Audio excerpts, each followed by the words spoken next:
Licenciada en Derecho por la Facultad de Derecho y Ciencias Sociales de la Universidad Michoacana de San Nicolás de Hidalgo, con vasta experiencia profesional.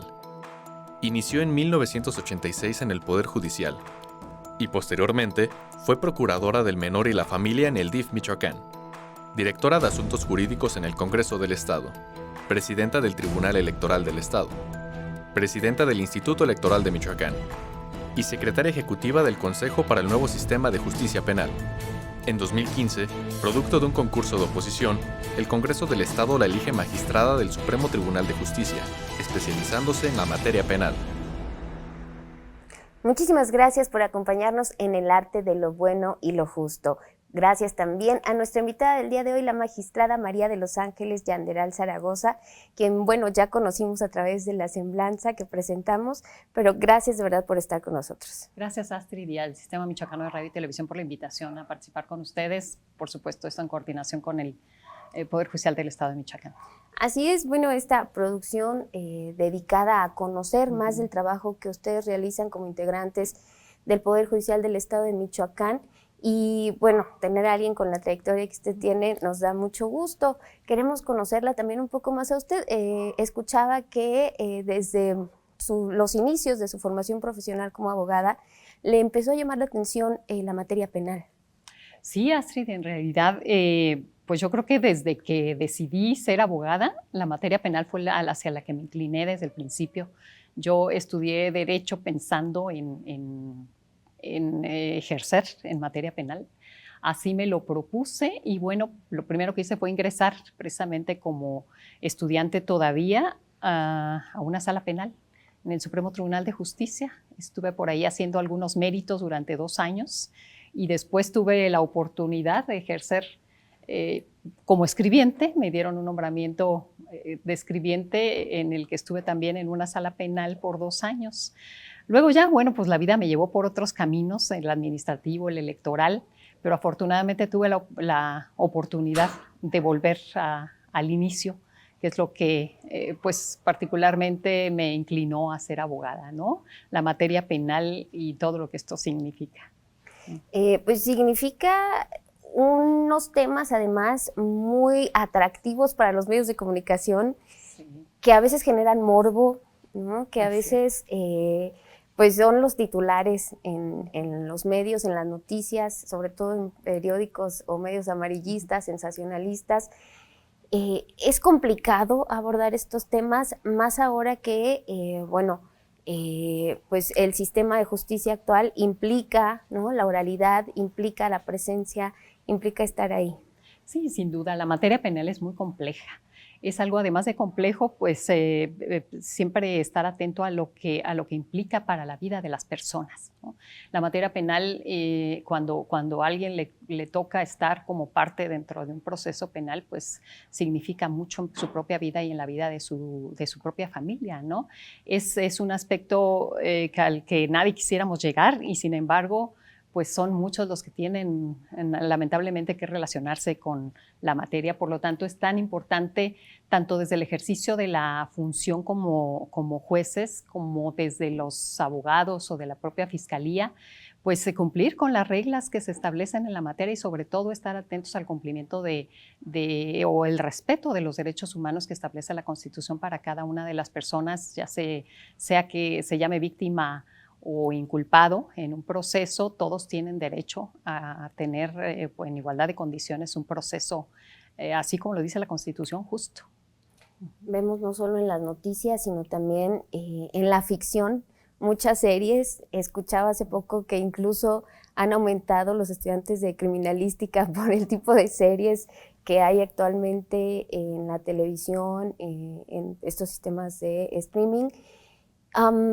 Pero ¿qué es lo más complicado? ¿Qué no va con esas series, con esos medios? ¿Qué es diferente al ya aplicarlo en realidad? Bueno, es muy probable que sí, llama mucho la atención a los estudiantes que van a la carrera de Derecho este tipo de series y son yo cuando las he visto me doy cuenta de que en muchos de los aspectos es algo muy parecido a lo que sucede al actual sistema que estamos aplicando en México, que como si tú recordarás, Astrid, tiene apenas desde el año 2015 que empezó a implementarse para acá, en el sistema acusatorio en el que tenemos pues precisamente un procedimiento oral, ¿no? En el que las partes están frente al juez, lo que significa también la inmediación del juez, y en el que la contradicción es un punto muy importante entre los principios del sistema acusatorio. Esto es que tanto la parte acusada como la parte victimal pues tienen derecho tanto a aportar pruebas como a contradecir las pruebas del otro. Entonces, si nosotros nos centramos en esa parte, pues podremos advertir que en efecto es algo similar a lo que advertimos en aquella serie. Sin embargo, bueno, en México primero no tenemos los jurados que generalmente se aparecen en las series. En este caso son siempre quienes deciden sobre la responsabilidad o no de un imputado es un juez que se ha capacitado precisamente para interpretar la ley penal y aplicarla, y por supuesto cumpliendo con todos los principios que establece el sistema. Entonces, a lo mejor es ciertamente atractivo ver ese tipo de programas, digámoslo así, pero la realidad, bueno, pues la realidad es algo muy impactante, porque tenemos a personas a las que un juzgador pues va a determinar sobre sus vidas, ¿no? Una determinación que va a tener un impacto muy importante, muy relevante en la vida de aquella persona, sea víctima o sea imputada. Estamos hablando de secuestros, asesinatos. Sí, por supuesto. Estamos hablando de delitos muy graves, como también de otros que no se consideran tan graves.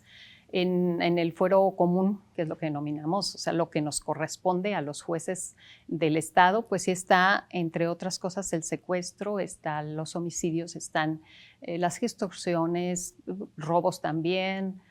Tenemos otro tipo de delitos que no son tan relevantes como patrimoniales, no que no sean relevantes, que son de menos impacto social, digámoslo de esa manera, ¿no? Pero sí hay una serie de delitos que impactan mucho en la sociedad. Pues de verdad agradecemos que esté con nosotros en El Arte de lo Bueno y lo Justo para platicarnos más de este trabajo que realizan, los lineamientos, los principios. Tenemos que ir a una pausa, pero queremos que al regresar nos platique justamente en esta trayectoria que usted tiene en el Poder Judicial, le tocó el cambio al sistema oral. Entonces, ¿cómo fue ese cambio y qué implica, ¿no?, que tengan ahora esta posibilidad de escuchar tanto a las víctimas como a las personas inculpadas? Vamos a la pausa y regresamos. Estamos con la magistrada María de los Ángeles Yanderal Zaragoza. Volvemos.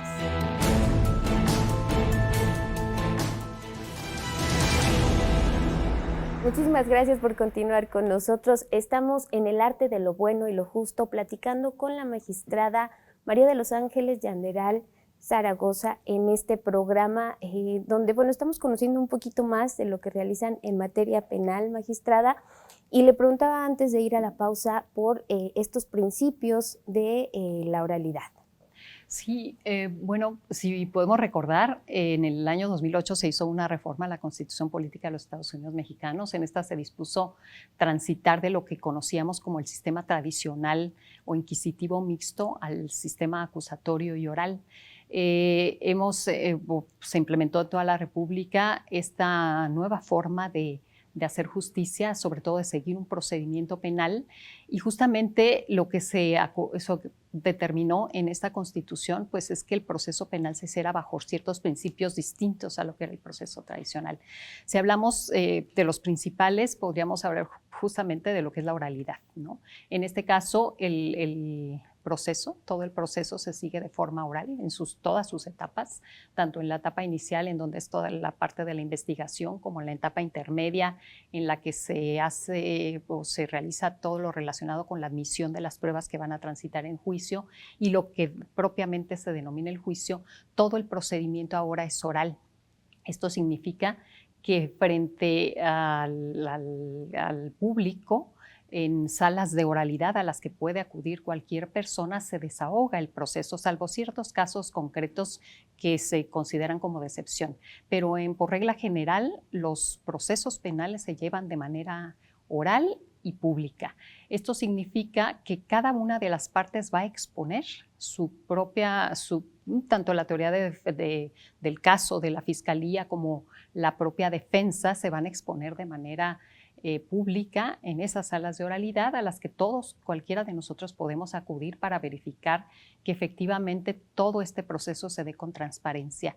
Esto es lo que pretende en el sistema acusatorio este principio de oralidad, que exista completa transparencia en el desahogo del proceso. ¿Qué implica esto? Pues que nosotros podemos ver cómo es que trabaja el Ministerio Público, si tiene una consistente acusación en contra de una persona, si el defensor está haciendo correctamente su trabajo, esto es, defendiendo al inculpado. Podemos ver en cualquiera de nosotros el desahogo de las pruebas para verificar si pues nosotros mismos podremos darnos cuenta a través del principio de contradicción, del que voy a hablar en un ratito más, pues cómo es que los testigos están exponiendo su información. Y bueno, también por su parte el asesor jurídico victimal, que también ahora tiene una relevancia mayor, a diferencia de lo que existía en el sistema tradicional, la víctima. La víctima en el sistema tradicional tenía pocos derechos, acá los tiene en igualdad de condiciones que el imputado. Y luego vamos a ver también cómo una sentencia se emite o cada una de las resoluciones de los jueces se emiten también de manera pública. Entonces, todo esto implica una gran transparencia en el sistema de justicia penal acusatorio. Por otra parte, hablaba yo ya del principio de contradicción. Esto significa que cada una de las partes puede contraponer a la otra tanto pruebas como a través de la propia interrogatorios y contrainterrogatorios exponer la verdad o la mentira de lo que aquel testigo está declarando. Entonces, el principio de contradicción tiene un carácter también muy importante dentro del proceso penal en todas las etapas. La inmediación es otro de los principios también muy relevantes. Este principio significa que es frente al juez, frente al que exponen las partes y a quien se desahogan las pruebas. En el sistema tradicional, si bien es cierto, había audiencias también con las partes, en realidad en la gran mayoría de los casos el juez no estaba presente, las desahogaban los secretarios. Esto por el gran cúmulo de trabajo de todos aquellos expedientes escritos de miles de hojas que era muy difícil revisar. Ahora no existen las constancias escritas, ahora todo es oral. Entonces, el juez tiene que estar presente, necesariamente tiene que ser ante él, ante que se desahoguen las pruebas, porque al final de cuentas pues es el juez el que va a resolver el caso concreto. Entonces es también este principio de la inmediación uno de los más relevantes del sistema acusatorio. Y bueno, son muchos más, pero uno que priva o que es muy relevante en esta nueva forma de juzgar es el principio de presunción de inocencia. La presunción de inocencia que implica pues que todos debemos tener a aquella persona que es llevada a un proceso, lo debemos considerar como inocente mientras no haya un juicio y una sentencia en la que se diga lo contrario, ¿verdad? En el sistema acusatorio, este es el principio que destaca en relación con la persona que está siendo juzgada. Antes ni siquiera la Constitución establecía expresamente el principio de presunción de inocencia y ahora a partir del año 2008 está expresamente establecido. El principio de presunción de inocencia, ya decía yo, es tanto tratar al inculpado como inocente, mientras no se pruebe lo contrario, tenemos que verlo desde el principio así. Y finalmente, pues se tiene que vencer ese principio a través de la prueba.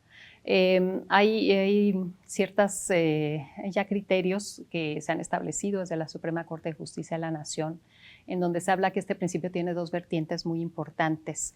Es aquella del trato procesal, o sea, durante todo el proceso, desde el principio hasta el final, es tratado como inocente. Y, por supuesto, la regla el principio también, que es una regla de trato probatorio, ¿verdad? El trato procesal y el probatorio porque hay que vencer, ¿sí? Hay que vencer este principio de presunción de inocencia con la prueba de cargo para poder condenar a una persona. Es decir, tiene que ser una prueba sólida para determinar que una persona es responsable. De otra manera, ante cualquier duda, como se define duda razonable, lo que procede es declararla inocente. Esto es muy importante porque creo que todos coincidiremos en que sería muy delicado que el sistema lo que procurara fuera justamente o ser una especie de determinación de delincuentes, ¿no? Cuando no hay una prueba concreta o sólida en contra de una persona. Entonces, este principio diría yo que es de los más relevantes que están establecidos en la Constitución, tan relevante que fue previsto en la primera de las fracciones de los derechos constitucionales de los imputados. Entonces, tanto en el trato procesal como a la hora de juzgar con la prueba, a la hora de valorar la prueba, este principio debe estar siempre en la mente de los juzgadores. En pocas palabras, es inocente hasta que se demuestre lo contrario. Es inocente hasta que se demuestre lo contrario. Y esto a lo mejor me lleva un poco a una polémica que se ha suscitado en relación con la prisión preventiva oficiosa, ¿no? Si tú recordarás, Astrid, en los últimos tiempos es un tema que ha tenido mucha, digamos, polémica, a partir sobre todo de que se nos condenó por la Corte Interamericana de Derechos Humanos, se condenó a México, porque tenemos dispuesto en el artículo 19 de la Constitución Política de los Estados Unidos Mexicanos un catálogo de delitos que se han considerado delitos de alto impacto social, en los que se ha determinado que la prisión preventiva debe imponerse necesariamente, no importa salvo considerar el delito. Es decir, la Constitución prevé, por ejemplo, para el delito de homicidio, que el juez no tiene ni que preguntar nada a la gente del Ministerio Público sobre la persona, sino simplemente tiene que imponer la prisión preventiva oficiosa, esto desde el principio del proceso. ¿Qué significa esto? Que durante el proceso la persona va a estar privada de la libertad. Esto se ha considerado como un adelanto de pena realmente. Pero esto contraviene lo que nos está comentando, de demostrar la culpabilidad para poderlo en realidad, esto es lo que nos dijo la Corte Interamericana de Derechos Humanos, ¿no? Esta disposición constitucional que prevé la prisión preventiva oficiosa, por supuesto que va contraria al principio de presunción de inocencia, porque mantiene en la cárcel, privado de la libertad, a una persona que todavía no es declarada culpable. Magistrada, tenemos que ir a una nueva pausa, pero seguimos platicando acerca de este tema al volver en El Arte de lo Bueno y lo Justo. Continuamos aquí en este programa, una producción del Poder Judicial del Estado de Michoacán y el Sistema Michoacano de Radio y Televisión. Volvemos.